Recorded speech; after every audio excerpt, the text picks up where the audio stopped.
we got some tasty little blonde clunge with car trouble. You can run, my dear, but you can't hide from old juggle sticks. Yeah, I'm gonna show you. I'll show you some corn on the cob. Come here, you little minx. Oh, like what? You've never. Okay, dear friends, get ready.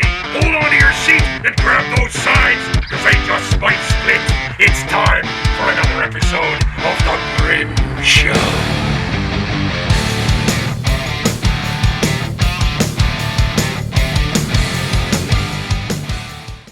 Seriously, can we do something about juggle sticks? I mean, one more stunt like that, and I'm probably gonna get yanked from YouTube. Hey guys, how you doing? It's me, it's Cameron, Grim Show. What are you doing? How you doing? We're back at you with another episode for March Mask Madness, and I'm so excited because it's almost there, and I can't wait to share more Scarecrow masks that I have built custom just for the show and just for you. So let's crack on with 3 masks today, and they are the Highway Ripper, the Field Rotter, and the Grave Digger. Check these bad boys out. I know you're gonna like them as much as I do. We'll start with the Highway Ripper.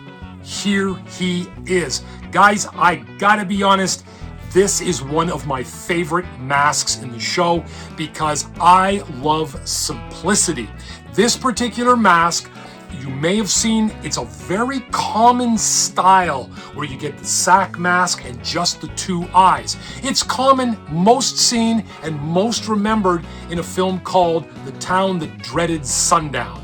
And if you haven't seen that, I advise you to check it out because it's awesome, and I love the remake as well. So The Town That Dreaded Sundown was kind of a loose inspiration for this, but the big difference is this is not a sack mask. This one is a fully formed, full head mask. And the great thing about this, as opposed to a sack mask, is once you take this off and place it down, it keeps its form. It's ready to go the next time you pick it up. Sponges inside, super lightweight and easy to wear. 16 gauge wire keeps its form. So it's perfect. It's perfect. If you love this style and this look of a Scarecrow or even a Highwayman, this is the mask you definitely want to get. And best of all too, he goes great with any hat. Check this out. Put a hat on this bad boy. Wow. Look at that. Highwayman. Huh? Highway Ripper, Highwayman, anything you want. Now, in terms of costume for this particular mask, I'm just gonna float this out and see what you think. I've got 2 possibles. This does not need a super complex costume. It's very simple to construct because you look at the overall look of the mask and you mimic that into an outfit. My first thought is do something similar to the costume from the film I did, or had a mask in rather, the Redwood Massacre. Take a look at that. That is amazing. That's one of my favorite film characters that has been used with my mask work. It is just perfect. You'll notice how closely the film took the outfit and married it with the mask, and that's what you want to do. Now, my other idea for this one, Scare friends, I would take this and I would build a gunfighter outfit around it. Like, you know, like the big white shirt, the vest, maybe even a tie, a bow tie, blood, guns would be really cool. So I would go gunfighter. Yeah, fabulous. So this, again, this is one of my favorites on all of March Mask Madness. This is the Highway Ripper. So let's crack on with the next mask on the show, and this one is called the Field Rotter. This is another concept mask for March Mask Madness, designed exclusively for the sale, and here he is. So the Field Rotter is a combination of a whole lot of things going on here. It is cut off at the neck, so that means it's easy to move and rotate the head.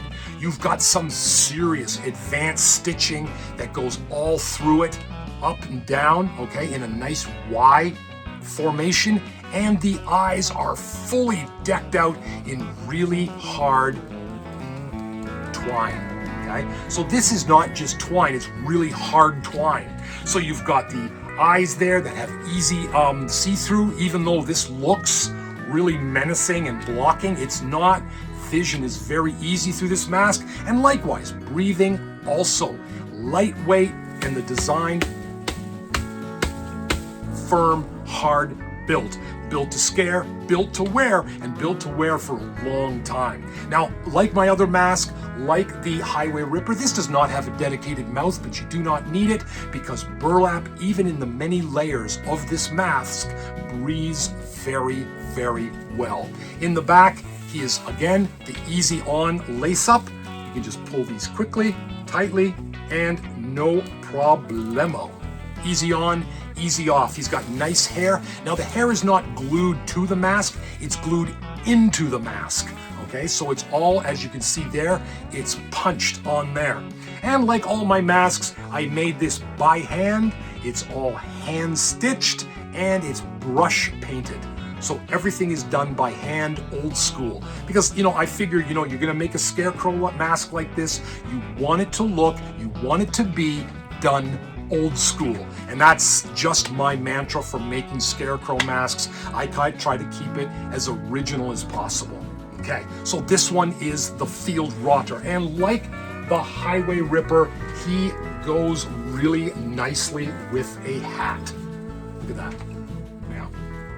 So this is the old farmer hat, but we have a couple other hats that could go with it, but look at that. The hat makes the Scarecrow, guys. And I do make these hats, so you could always order one at a later date if you wanted to. Okay, so let's get the hat off him. This guy, Field Rotter, March 22nd. He will be up for sale. And this moves us now to our last mask of the episode. Here he is, the Grave Digger. Look at this one. Yeah. So this one, wow. This one, likewise, like the Highway Ripper and the Field Rotter, check out the hat on this bad boy. Look at that. Yeah, Grave Digger.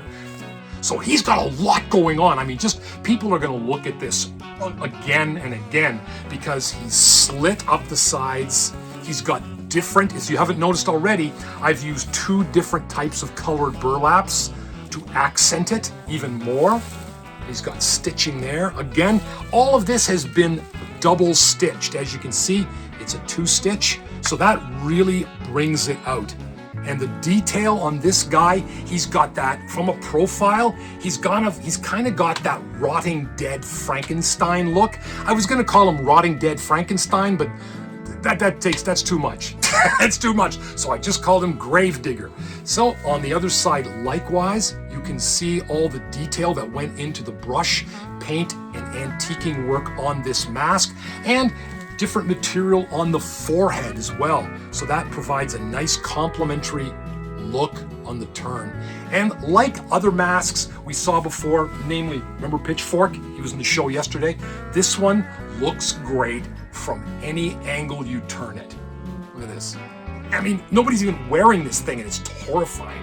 Yeah. And he goes great with a hat. So let's review, guys, because today was a pretty cool show with some pretty cool masks that befit anyone. It'll haunt, or whether you want to do conventions, or whether you're running a theme park, anything. They're all up there and ready to scare. So this one is Grave Digger.